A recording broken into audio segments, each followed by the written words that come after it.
Greetings and welcome to the energy of Libra. This is Ron from Terra of the Twin Sun. Terra of the Twin Sun is a functional division within the Order of the Twin Sun. Please take only what you will. This is a reading for the solar energy of Libra. It can also be used as a lunar position or perhaps even the ascendant. But because so many Westerners tend to gravitate towards solar energy, we shall work from the solar perspective. After all, this is the Twin Sun. Um, yeah, so there's some action going on in the month of July that begins with a conjunction between Sun and Lilith in the energy of Cancer in the 10th house cusp, okay, from the 9th to the 10th. So there's an element here that Libra is dealing with that has to do with the inner turmoil that comes in a volcanic expression of an angry mother, or perhaps even someone who is nurturing other people and is constantly going into conflict with the square against, not Cancer, but the energy of the 7th house would be Aries. And Jupiter and Mars are there along with Chiron, dancing and providing a sense of agitation in terms of flares, okay? What does this mean?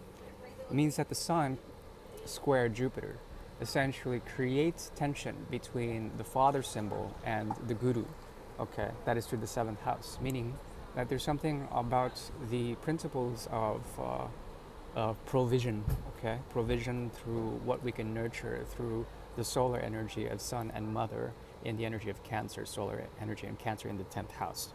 What does that mean?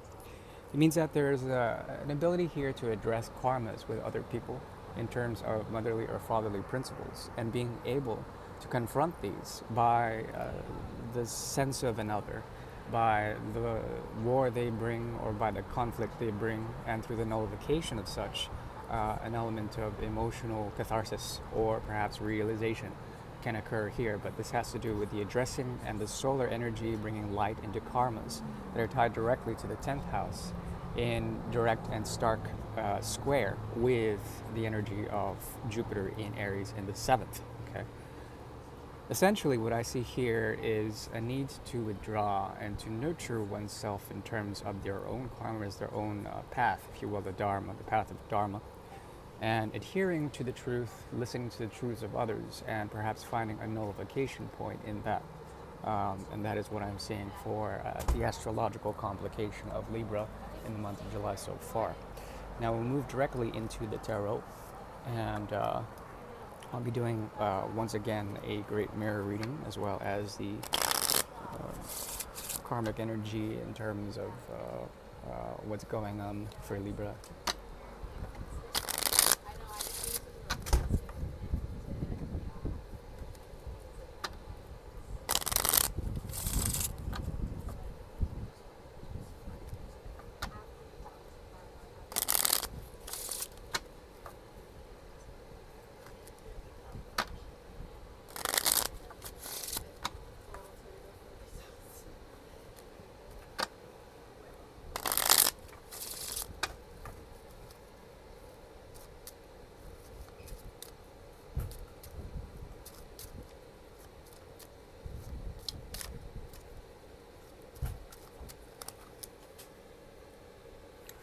There's a technique known as Bhavat Bhavam, which is a Vedic sidereal technique where you can take the placement of, say, Venus in relation to, say, a solar position. You place the solar energy into the ascendant, and then the amount of houses away that Venus is portrayed can create a sense of what is to be learned through this month. Unfortunately, I don't have the zodiac in front of me right now, the horoscope for that particular month. So I can't tell you where Venus is sliding or where it's going, but I would recommend to look into that. I probably will provide some form of detail when it comes to Bhavat Bhavan and how many houses are away from the Sun, the placement of Venus. I'll be sure to do that in the comments or whatever.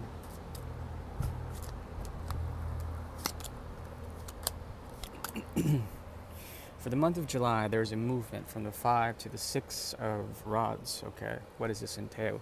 It entails a movement to rite of passage, a way of finding a path.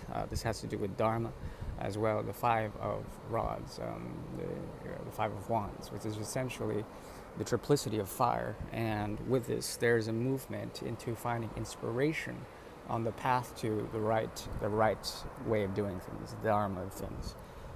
There's an endless cycle here that is gladly left in the dust in the month of June. But moving into July, there is essentially a movement towards the ultimate realization here of the five of chalices, the Five of Cups in reverse. What does that mean? One could say that there is a fixed way of doing things in this month that has to do with primarily the auspices of the sun, okay, Leo energy, the fifth house, and moving into the realization that comes through the crown of creation or through the energy of the Ace of Wands, okay. Essentially, this has to do with realization as well, the end of the cycle, the numbness that comes from it, the catharsis that comes from it, some sort of realization. It's hinting towards the Ace of Swords, but also the Five of Cups in reverse. What does that mean? Usually the Five of Cups in reverse, it indicates the energy of Scorpio, primarily the 8th house, and the ability to find in a fixed way transformation that occurs by leaving all ties and then trying to understand where all of that is coming from. In essence, what I'm saying here in terms of karma is a way of purification that has to do with gross realization on many different levels. And I rather like that. Could find more clarity on this, but fundamentally, yeah, there, it's the Ace of Cups. So, there are 3 aces hinted at. The one that is missing is the Ace of Pentacles.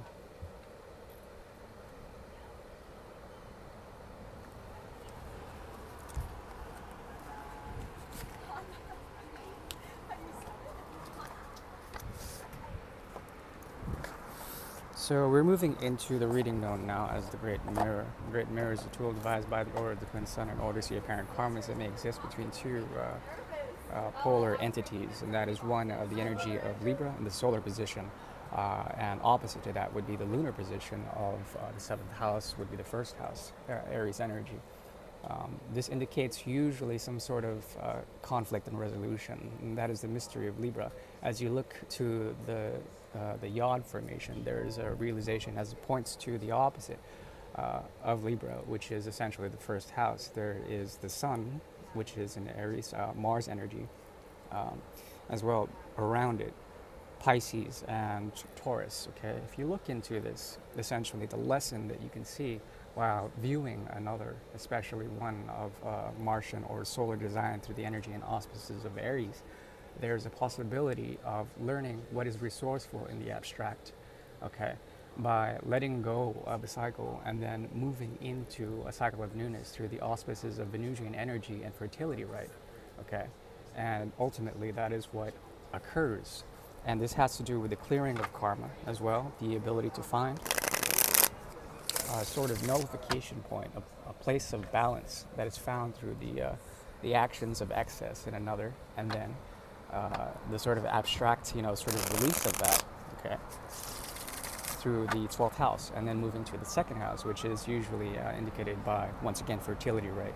It has to do with what we can attain, what we can hold. On the polar opposite of that, there is the energy and the auspices of Aries, okay? And as they look to you, these other people tend, from a Martian perspective, to draw actions that are designed to trigger Libra in such a way that the 7th house and the Yod formation around there creates a 6 and an 8 sort of complexity, okay? And that has to do with mutability as well as fixity, movement from mutability to fixity, from Virgo, that's the 6th house, to the 8th house of Scorpio. What does this mean? There is a type of transformation that they go through on a Martian level, and by triggering Plutonic energies as well as devotional aspects that are tied directly to Mercurial energies in the 6th house, meaning that they too address their karmas and go through major transformation. These people are faced and changed by Libraic energy. And so we shall move now into the Great Mirror.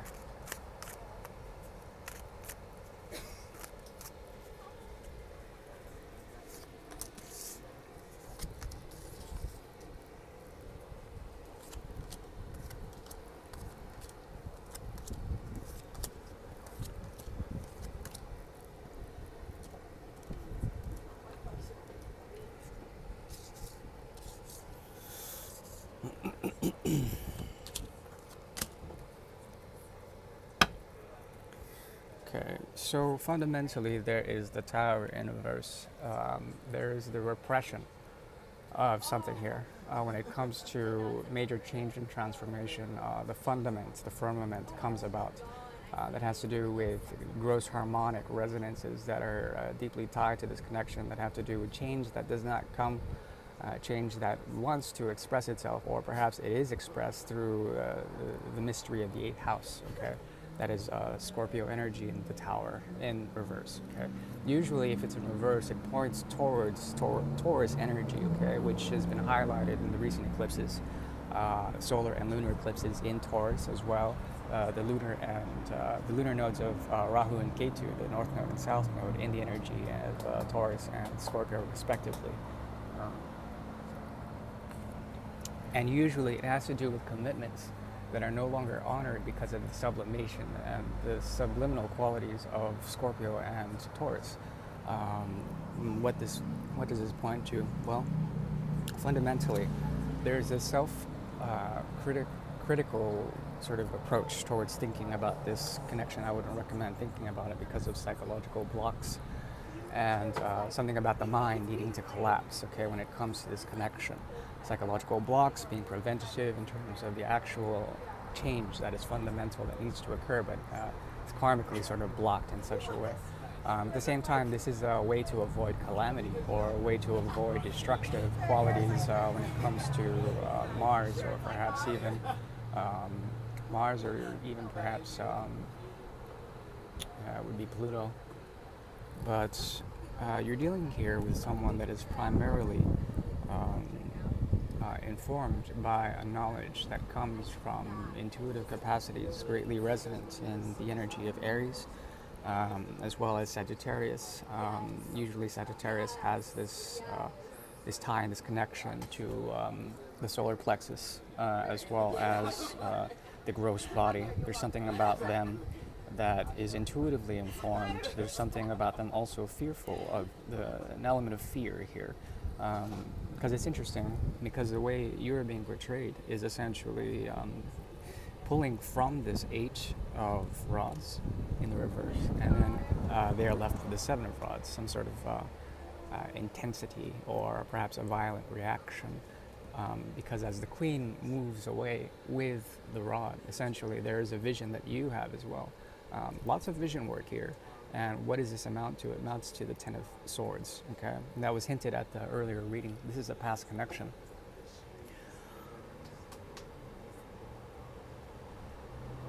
So ultimately, on a conscious level, and this whole level represents the conscious realm, there is a type of numbness or an end of a cycle, end of a pain cycle, the end of thought, the end of reason, the end of logic, the end of communication, even. And this hints towards a great deal of things, but I think you're looking towards the future, something away from this connection. And because of such, déploiement, which is the energy of Cancer, the solar energy of Cancer, they are very greatly affected by in July, whomever you're dealing with. And it's interesting because this particular card, usually the star card, usually indicates primarily Aquarian energy, or perhaps even Pisces, but I never thought of it being a Cancerian energy. But in this deck, which is 150 years old, they've wisely portrayed it as the energy of Cancer, the 4th house, being strongly elicited here. And the 4th house usually points to the axis, within the axis to the 10th, some sort of karmic understanding that comes through the repudiation or the sort of letting go of 2 of Cups energy. Okay, now what does this mean? Essentially, there's healing to be done here, and as well, the North Node is greatly accentuated, North Node of Taurus for them in particular, meaning that with the conjunction of Mercury and Moon here on the subliminal level, on the gross or the soul level rather, there's a strong indication here that they are being informed by something else. They are being hinted at something else. They want to create an element of healing, whatever this means. Shit. Now,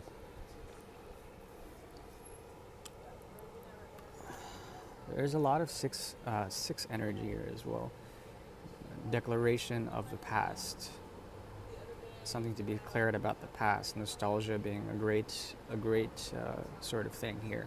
What emerges out of this is if you take the Two of Cups away from the Four, there's the Two of Cups. Okay, um, or rather the Four of Cups. Okay, what does that mean? Usually, Four of Cups indicates an element of stability, or at least nullification. There's an element of the Buddha principle when it comes to being able to be firm in one's own self by rejecting offers or by not needing desires to define oneself. There's an element of great spiritual realization that I'm seeing here that ultimately it brings about with the Six of Swords in reverse. Okay, it brings about the Four of Swords. So there's a lot of four energy when it comes to basic arithmetic. From the Four of Cups by 6 away from 2, 2 from 6.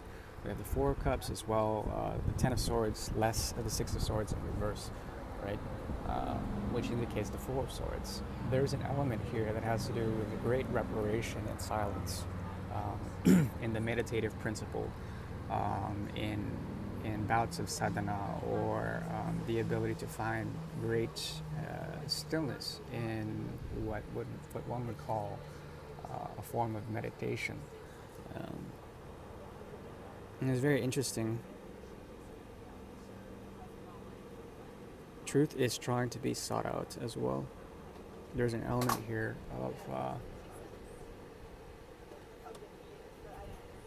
of things wanting to fall apart, things wanting to hit ground zero through a destructive quality of Pluto. And from there, things transform into whatever they will. This also speaks of a lot of fourth house energy.